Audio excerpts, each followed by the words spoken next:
তৃণমূল নাগরিক আন্দোলন এমন একটি গুরুত্বপূর্ণ বিষয়, জাতির বিবেক, যে বিবেক 16 বছরে কথা বলতে পারে নাই, যে মিডিয়া ব্যক্তিরা ব্যক্তিত্ব বলেন, সাংবাদিকতা বলেন, তারা কথা বলতে পারেন নাই, সেই জাতির বিবেকের স্থান জাতীয় প্রেস ক্লাবের সামনে আজকের এই অবস্থান কর্মসূচির সম্মানিত ছোট ভাই সভাপতি, উপস্থিত আমার সহযোদ্ধা, যিনি শুধু হাসিনা বিরোধী নয়, এরশাদ বিরোধী আন্দোলন থেকে, রাজপথে থেকে কথা বলেছেন, জনগণের পক্ষে, গণতন্ত্রের পক্ষে, সাংবিধানিক প্রতিষ্ঠানের পক্ষে লড়াই করেছেন।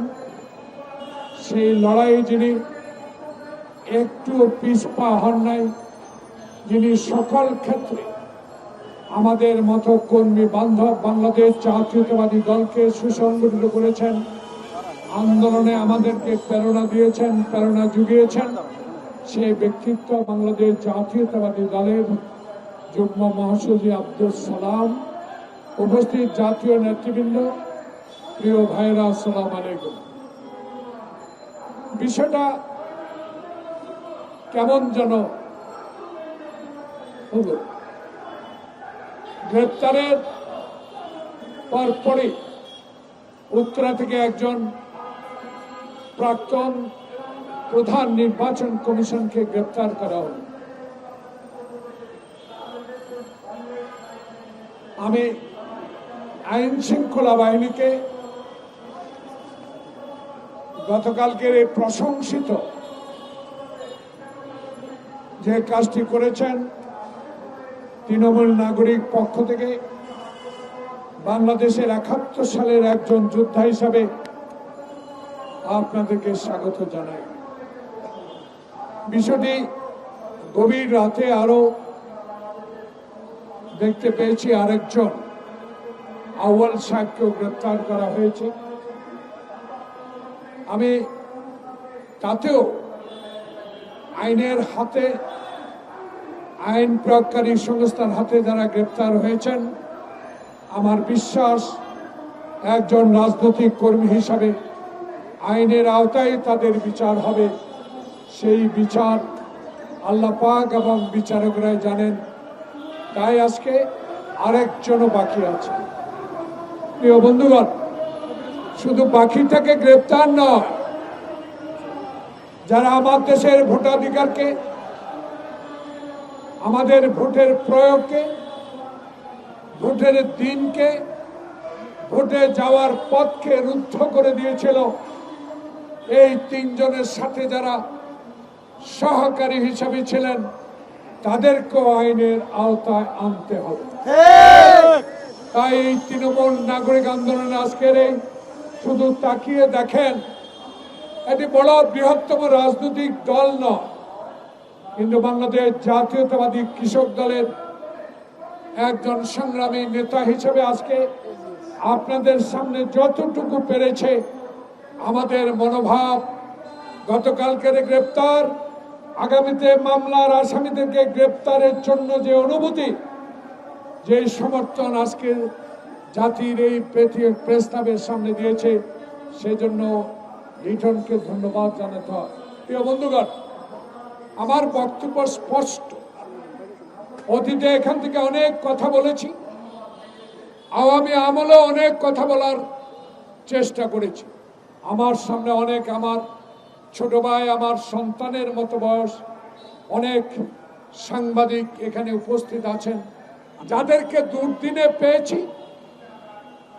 যাদেরকে এইসব হাসিনা বিরোধী কথাগুলো বলার জন্য বুকে সাহস জুগিয়ে এই জাতীয় প্রেস ক্লাবের সামনে বলেন, যেখানেই বলেন, পুলিশের রক্ত চক্ষু উপেক্ষা করে সংবাদ সংগ্রহ করেছেন, তাদেরকেও ধন্যবাদ জানাই। এবং আজকে যেই কথাগুলো তৃণমূল নাগরিকের পক্ষ থেকে আপনাদের উদ্দেশ্যে জাতির কাছে এই অন্তর্বর্তীকালীন সরকার কাছে বলতে চাই, বুকে সাহস নিয়ে এখন অতীতের মতো আর DGDFI NSI আপনাদের সংবাদ কণ্ঠরোধ করেন না, লিখে জানাবেন। প্রিয় বন্ধুগণ, আমরা হাসিনার ব্যক্তিগত বিরোধী নয়, আমরা আওয়ামী লীগের শেখ মুজিবের বিরোধিতা করি নাই, আমরা শেখ মুজিবের কার্যকলাপের বিরোধিতা করেছি।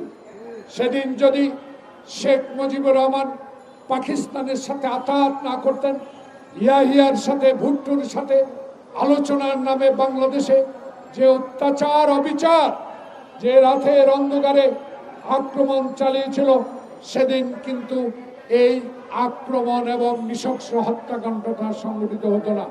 এই ভুল ছিল আওয়ামী লীগের শেখ মুজিবের আমলের সময়। সেদিন আমাদের মাওলানা আব্দুল হামিদ খান ভাসানী বলেছিলেন, আর না আলোচনা, ওয়েস্ট পাকিস্তান পশ্চিম পাকিস্তানকে সালাম দিয়ে দাও, আসসালামু আলাইকুম। সেদিন কেন আসাম আব্দুর রব, আব্দুল কুদ্দুস মাখন, শাহজাহান সিরাজ যারা বাংলাদেশের স্বাধীনতা বটতলা থেকে ঘোষণা করেছিলেন, সেদিন কেন শেখ মুজিবুর রহমান আলোচনার নামে বাংলাদেশের স্বাধীনতাকে দীর্ঘায়িত করেছিলেন? সেই 1971 সালে সেদিন সেনাবাহিনী পশ্চিম পাকিস্তানের আমাদের উপর ঝাঁপিয়ে পড়ার পর একজন মহান নেতা, যিনি সেনাবাহিনীতে চাকরি করতেন, যার কোনো উদ্দেশ্য ছিল না বাংলাদেশের রাষ্ট্রপতি হওয়ার, যার কোনো আকাঙ্ক্ষা কোনোদিনও ছিল না সীমান্ত পাহারা দেওয়ার, যার দায়িত্ব ছিল, সেই বজ্রকণ্ঠে মেজর জিয়াউর রহমান বাংলাদেশের স্বাধীনতা ঘোষণা করেছিলেন। প্রিয় বন্ধুগণ, এই নামটি উচ্চারণ করতে সাহসের সহিত বলতে হয়, আমার বুকে অনেক সাহস আছে। সেদিন বিএনপি ছিল না, ছাত্রদল যুবদল সালামের ছিল না, সেদিন ছিল ছাত্রলীগ, সেদিন ছাত্র জনতা। শেখ মুজিবের 32 নম্বর বাড়িতে আমরা একত্রিত হয়ে সেদিন বলেছিলাম, আর কেন দেরি, আর কেন বিলম্ব? কোনোদিনও পশ্চিম পাকিস্তানে ভাইদেরকে বিশ্বাস করা যাবে না।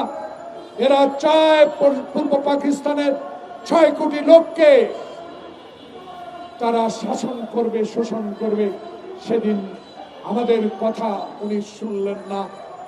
সংখ্যাগরিষ্ঠতা পেয়েও সেদিন আলোচনার নামে বাংলাদেশের সেনাবাহিনী পূর্ব পাকিস্তানের সেনাবাহিনী আনার সুযোগ করে দিয়েছিলেন। সম্পূর্ণ দোষ ছিল তখন আওয়ামী লীগ, শেখ মুজিবের।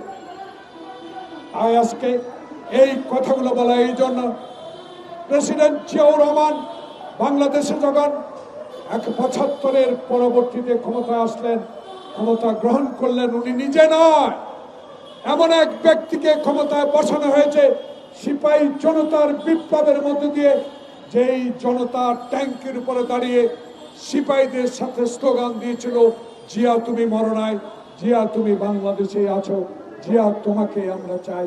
সেই জিয়ার দল বাংলাদেশ জাতীয়তাবাদী দলকে 16 বছর এই বাংলাদেশে নিঃশেষ করে দেওয়ার যে চক্রান্ত হাসিনা করেছিল, তুমিও তোমার বাবার মতো ভুল পদক্ষেপ নেওয়ার কারণে আজকে বাংলাদেশ থেকে বিদায় নিয়ে তুমি একটি পরদেশে আজকে তুমি আশ্রয় নিয়েছো। তোমার যদি বুকে সাহস থাকতো, সেদিন তুমি সারেন্ডার করে গ্রেপ্তার হয়ে আজকে তোমাদের 76তম জন্মদিন, তোমার লজ্জা হয় না? তোমার শরম হয় না? আওয়ামী লীগের মতো একটি প্রতিষ্ঠানের জন্মদিনে তুমি বলো আমি নাই, তোমরা করো। তোমার সেই লজ্জা যদি থাকতো, তাহলে বাংলাদেশ জাতীয়তাবাদী দল, জিয়ার দল, যিনি স্বাধীনতা ঘোষণা করে বাংলাদেশে বহুদলীয় গণতন্ত্র প্রতিষ্ঠা করেছিলেন, সেই জিয়াউর রহমানের নাম এবং জিয়াউর রহমানের দলকে নিঃশেষ করে দিত না। আজকে তাই তোমার এই পরিণতির জন্য তোমার বাবা এবং তুমি দায়ী। প্রিয় বন্ধুগণ, বক্তব্য দীর্ঘায়িত করব না। বুকে সাহস আছে, আমার দলকে আমি বিশ্বাস করি। বাংলাদেশের স্বাধীনতা আন্দোলনে আমার দলের নেতার যে ভূমিকা, সেই ভূমিকাকেও কটাক্ষ করে কথা বলেছিলেন শেখ হাসিনা। সেদিন পার্লামেন্টে যাওয়ার আমার সৌভাগ্য হয়েছিল। সেদিন আব্দুল হামিদ সাহেব স্পিকার ছিলেন। আমার সামনে আমার সেই নেত্রী, যেই নেত্রী বাংলাদেশে আপসী নেতৃত্ব লাভ করেছিলেন, তার সংগ্রামের কারণে, তার সততার কারণে সেদিন তাকে সামনে রেখে বলেছিলাম, আব্দুল হামিদ সাহেব কথা বলতে দেন, শুধু শেখ হাসিনার কথা শুনে বাংলাদেশকে ধ্বংস করে দিবেন না। কারণ শেখ হাসিনা সম্পূর্ণ আমাদের পার্শ্ববর্তী যারা বন্ধু বলে আমাদের ভাবে, সেই ভারতীয়দের নির্দেশেই বাংলাদেশে রাজনীতি করে। যেই ভারতে ৭১ সালে স্বাধীনতার পর প্রথম একজন মুক্তিযোদ্ধাকে জেলে নিয়েছিল মেজর জলিল। তার প্রতিবাদ ছিল, আমার অস্ত্র এখানেই থাকবে, আমার গার্মেন্টসের মেশিন এখানেই থাকবে, আমার সমস্ত কিছু তুমি লুট করে নিয়ে যাবা, এটা আমি হতে দিব না। সেদিন শেখ মুজিবুর রহমান সাহেব আপনার শাসন আমলেই মেজর জলিলকে কারাবরণ করতে হয়েছে। এইসব কথা ইতিহাস, এই ইতিহাস কোনোদিনও খণ্ডিত হবে না। কারণ যে ইতিহাস এখনো বলে শেখ মুজিব আমার ডানে চোর বামে চোর, শুতে গেলেই চোর, ব্যাংক ডাকাতের ইতিহাস এদেশের মানুষ ভুলবে না। এদেশের মানুষ আপনার বাবার 1 মিনিটে গণতন্ত্র হত্যার কথাও ভুলবে না। তাই আজকে আপনার এই অবস্থা, ভারতে বসে আজকে আপনার জন্মদিনে আপনাকে বলতে হয় আপনারা করেন, আমি আছি। এ আছি মানে কি, বাংলাদেশে ছাত্র জনতার এই বিপ্লব একদিনে হয় নাই।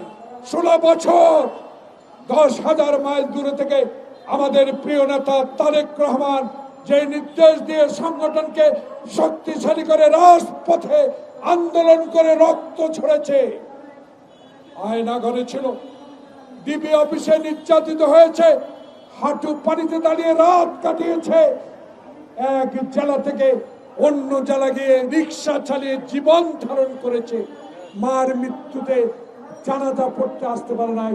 সেই কর্মীর নেতা তারেক রহমানের নির্দেশে বাংলাদেশে 16 বছর আন্দোলন করে, সে আন্দোলনের সমর্থনে জুলাই আগস্টের বিপ্লব, সেই বিপ্লবের তরুণ সমাজ আপনাদেরকে স্বাগত অবশ্যই জানাবো।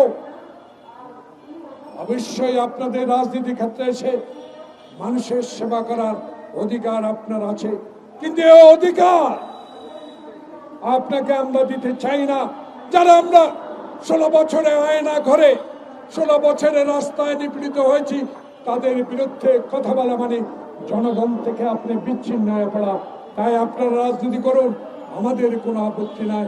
কিন্তু আরেকটি প্রমাণ হবে, ডক্টর প্রফেসর মোহাম্মদ ইউনূস সাহেব আপনার সামনে অগ্নি পরীক্ষা, লন্ডনে বসে নেতার সাথে আলোচনা করে উত্তাপ কিছু প্রশমিত করেছেন।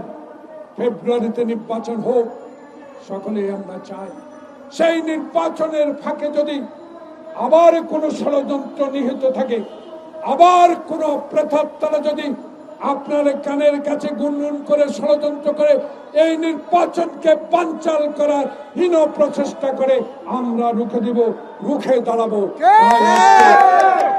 আপনাকে বলতে চাই, 1991 সালে শাহাবুদ্দিন যেভাবে রশি টানিয়ে আনসার দিয়ে একজন পুলিশ দিয়ে নির্বাচন করেছেন, আমরা আশাবাদী। আমরা আপনার কাছে আশা, আপনার কাছে চাই।